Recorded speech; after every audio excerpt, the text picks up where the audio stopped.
ارے بھائی بات سے بات نکلتی رہتی ہے. ابھی اس میں دعا کا ذکر ہوا.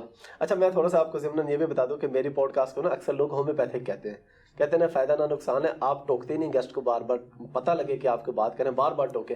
تو میں کوشش کرتا ہوں سوال پورا ڈیٹیل میں ایک ہی دفعہ کر لوں تاکہ فائدہ ہو جائے. تو یہ بھی ڈیٹیل سوال ہے. دعائیں ہماری آج کل قبول کیوں نہیں ہوتی, اور دعا قبول کروانے کا طریقہ کیا ہے؟ وسیلے سے دعا مانگنا جائز ہے یا ناجائز ہے؟ اعمال کا وسیلہ دے کے, بزرگوں کا وسیلہ دے کے, یا کسی کے پاس جا کے, کسی کی قبر پہ جا کے اللہ سے ہی مانگنا, یا روضہ رسول پہ جا کے اللہ سے مانگنا صلی اللہ علیہ وسلم.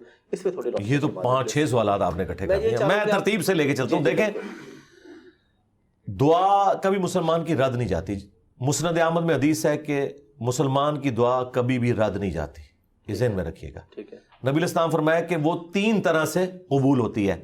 یا جو کچھ مانگا وہ مل جائے گا, یا اس کے بدلے کوئی بہتر نعم البدل مل جائے گا, کوئی مصیبت بھی ٹال سکتی ہے. اور اگر یہ نہ ہوا تو وہ تمہاری دعا قیامت کے دن کے لیے سٹور کر دی جائے گی, تمہیں اجر ملے گا. لہٰذا یہ تو اپنے دماغ سے نکال دیں کہ دعا ریجیکٹ ہوتی ہے. دعا کبھی بھی ریجیکٹ نہیں ہوتی.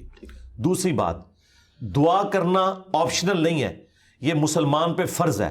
جو مسلمان دعا نہیں کرتا وہ اللہ کا نافرمان ہے, اللہ تعالیٰ کا باغی ہے, اللہ تعالیٰ اس سے ناراض ہوتا ہے.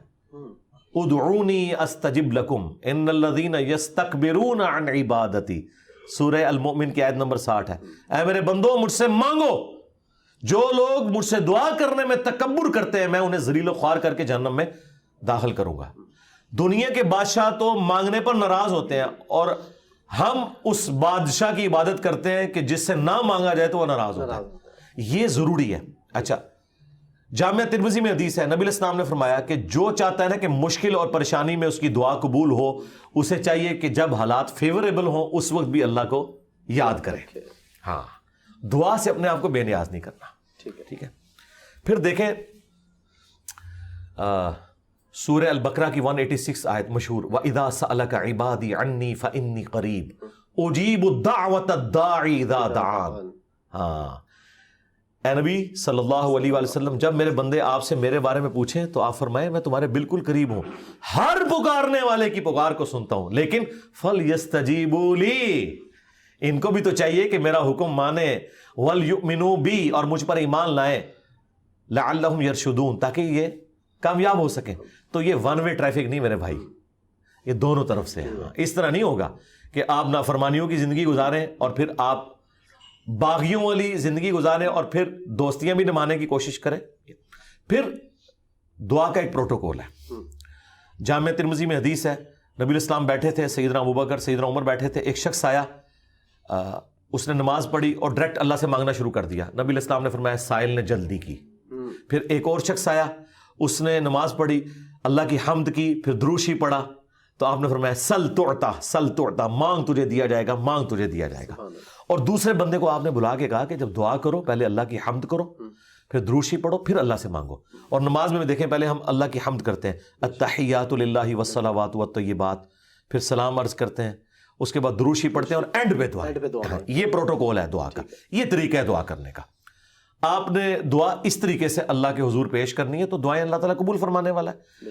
اور بعض اوقات انسان یہ چاہتا ہے کہ جو میں مانگ رہا ہوں نا یہی مجھے مل جائے. یہ سب سے بڑی انسان کی کمزوری ہے. میں اپنی زندگی میں کئی ایسی دعائیں جانتا ہوں جو میں آج کہتا ہوں کہ شکر ہے وہ قبول نہیں ہوئی, اور اس وقت اگر آپ مجھے پوچھتے تو میں کہتا کہ میری زندگی کی سب سے بڑی خواہش یہ ہے.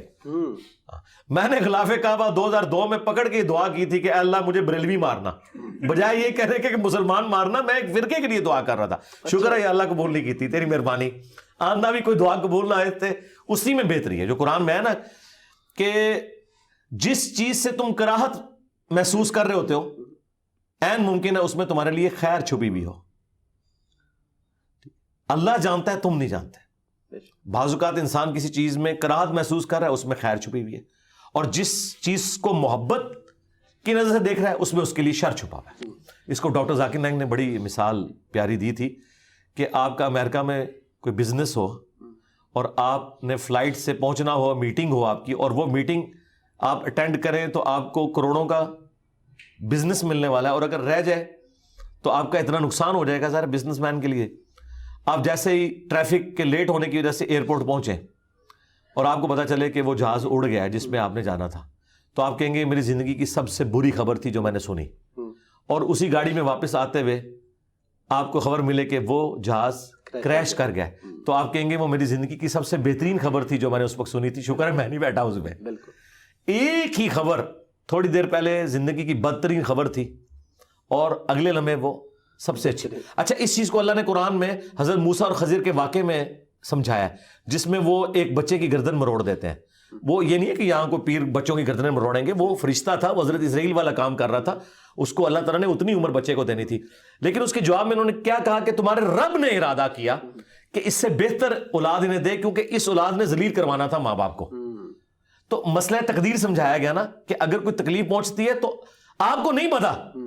اور واصف علی واصف صاحب کہتے ہیں میں ایک دفعہ داتا دربار بیٹھا ہوا تھا، ایک بندہ دعا کر رہا تھا، یا اللہ جو 25 سال پہلے میں نے دعا مانگی تھی وہ واپس لے لے، یہی وہ ریپیٹ کر رہا تھا۔ تو میں نے اسے بعد میں پوچھا کہ یہ آپ کیا بات کر رہے ہیں؟ تو کہنے لگا میری بیٹیاں ہی تھیں، ساری اچھی نکلی ہیں، لیکن میری تسلی نہیں ہوتی تھی، 25 سال پہلے میں نے ایک بیٹا مانگا رو رو کے، کتنی منتوں سے مرادوں سے، اور وہ چرس اور ہیروئن کے نشے میں پڑ گیا، تو گھر کا سارا سامان اس نے بیچ دیا۔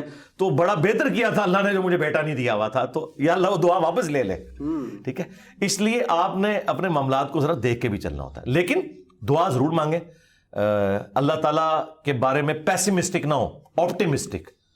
نبی الاسلام کی حدیث ہے بخاری مسلم میں کہ کبھی یوں بھی دعا نہیں کرنی کہ اگر یا اللہ تو چاہے، اگر مگر نہیں، پورے پیشن سے مانگیں، صحیح دعا مانگیں۔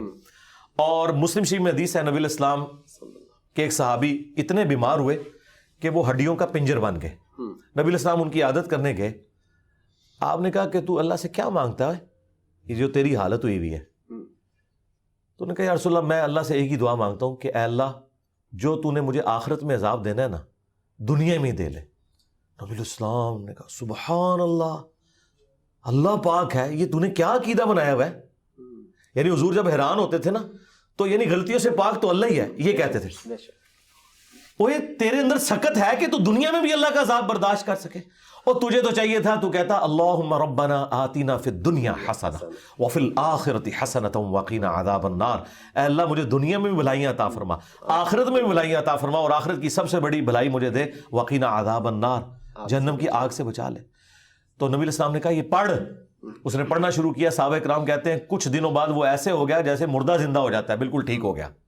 ٹھیک ہے، تو اندازہ کریں کہ بعض اوقات ہماری اپنی مس ہینڈلنگ ہوتی ہے۔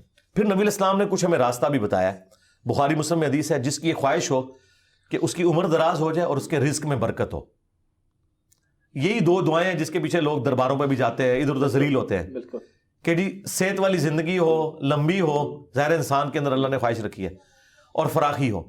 نبی الاسلام نے یہ دونوں چیزیں گنوائی، بخاری مسلم کے الفاظ ہیں جو یہ چاہتا ہے نا وہ اپنے رشتہ داروں کے ساتھ اس نے سلوک کرے، شریکہ نال، ہاں پنجابی کہتے ہیں شریکہ نال، کیونکہ انسان دوسروں پہ لگا لیتا ہے، شریکہ نو نہیں دیتا، جدھر یعنی آپ کے وہ کامن انٹرسٹ ہوتے ہیں نا، وہ شریک ہوتے ہیں نا وہ، اس لیے آپ دیکھیں یہ سارے تعویذ دھاگے بھی شریک کرواتے ہیں، کبھی کسی محلے دار نے کسی پہ تعویذ نہیں کرایا، وہ آپ کی شریک ہی کروا رہے ہوتے ہیں۔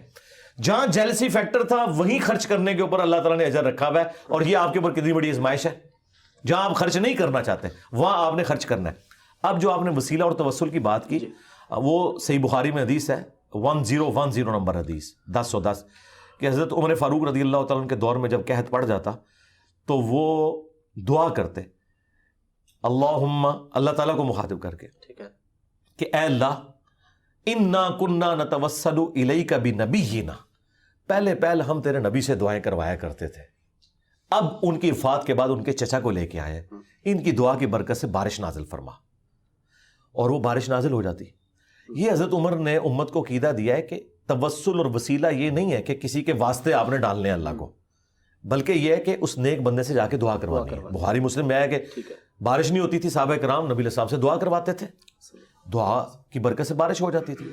اب قبر رسول پہ جا کے آپ نے نبی علیہ السلام سے کوئی نہیں مانگنا، ہاں وہ دعاؤں کی قبولیت کی جگہ ہے، وہاں کھڑے ہوں صلاۃ والسلام عرض کریں، 4 کتابوں میں موجود ہے، المصنف ابن ابی شیبہ میں، سنن کبریٰ البیہقی میں، الموطأ امام مالک میں، فضل الصلاۃ علی النبی کے اندر، کہ صحابہ کرام اور خصوصاً ابن عمر کے بارے میں کہ مسجد نبوی میں وہ آتے، پہلے سفر پہ جاتے یا واپس آتے، پہلے مسجد نبوی میں 2 نفل پڑھتے اور قبر رسول پر آ کے عرض کرتے السلام علیک یا رسول اللہ، السلام علیک یا ابا بکر، السلام علیک یا عمر۔ ایک روایت میں السلام علیک یا ابا، میرے باپ آپ پر سلام ہو۔ تو یہ صحابہ کرام کا طریقہ تھا، قبر رسول پہ حاضر ہونا، وہاں کھڑے ہو کر اللہ سے دعا مانگنی ہے آپ نے کسی یعنی بزرگ سے یا پیغمبر سے ڈائریکٹ نہیں مانگنی، اور نہ واسطے ڈالنے ہیں۔ دیکھیں قرآن میں 40 کے قریب دعائیں آئی ہیں، سب ربنا کے ساتھ ہیں، کوئی وسیلے واسطے نہیں ہے اس میں۔ مجھے نہیں سمجھ آتی آپ وسیلے واسطے سے بھی آگے جا کے یہ ڈائریکٹ بزرگوں کو پکارتے ہیں، یا علی مدد کہتے ہیں، یا شیخ عبد القادر جیلانی مدد کہتے ہیں۔ ان سے پوچھو کہ اللہ کے بندو، کیا مولا علی علیہ السلام نے کسی کا واسطہ ڈال کے کبھی دعا کی ہے یا اسے پکارا ہے؟ شیعہ کی جو سب سے اتھینٹک کتاب ہے نا مولا علی کے خطبات، نہج البلاغہ، اس میں ایک خطبہ موجود ہے، اپنے بیٹے کو انہوں نے کچھ نصیحتیں کی ہیں۔ اس میں انہوں نے کہا کہ حسن یاد رکھنا تم اس کی اولاد ہو جس نے عنقریب مر کے مٹی ہو جانا ہے، بقا صرف اللہ کی ذات کو ہے۔ حسن جب بھی تجھے مصیبت اور پریشانی ہو صرف اسی کو پکارنا، اور اے میرے بیٹے حسن یاد رکھنا اللہ کی بارگاہ وہ ہے جس میں اس نے اپنے لیے کوئی دربان بھی مقرر نہیں کیا، تم ڈائریکٹ اللہ سے مانگو۔ اب مجھے بتائیں اگر یا علی مدد کا عقیدہ ہوتا تو سب سے پہلے وہ اپنے بیٹے کو سکھاتے، حسن ابن علی کو۔ اگر حسن ابن علی کو یا علی مدد کا عقیدہ نہیں سکھایا گیا تو باقی تو شاہی کوئی نہیں۔ پھر یہ سارے انہوں نے گھڑے ہوئے عقیدے۔ ہاں آپ یہ کہہ سکتے ہیں اے اللہ جو تجھے اپنے نبیوں سے، ان کے اہل البیت سے، ان کے صحابہ سے محبت ہے، میں اس محبت کا وسیلہ تجھے پیش کرتا ہوں کہ میرا یہ کام کر دے۔ یہ اللہ کی صفت کا وسیلہ ہوگا۔ ٹھیک ہے، وَلِلَّهِ الْأَسْمَاءُ الْحُسْنَى فَادْعُوهُ بِهَا، اللہ کا اپنے پیغمبروں سے محبت کرنا یہ اللہ کی صفت ہے، اس کا وسیلہ پیش کر سکتے ہیں۔ ٹھیک ہے، اس طرح نیک اعمال کا وسیلہ وَاسْتَعِينُوا بِالصَّبْرِ وَالصَّلَاةِ، نماز اور صبر کے ذریعے اللہ کی مدد چاہو، بالکل آپ وسیلہ پیش کریں۔ وہ 3 لوگ وہ غار میں پھنس گئے تھے، بخاری مسلم میں آتا ہے، انہوں نے اپنے عمل کا وسیلہ پیش کیا، یہ آپ کریں، بالکل کریں، اس میں تو کوئی شک والی بات نہیں۔ لیکن یہ جو واسطے ڈالنا فلانے دا صدقہ، یہ کوئی ثابت نہیں میرے بھائی، اس طرح کی کوئی روایت اصول محدثین کے اوپر صحیح نہیں ہے جی۔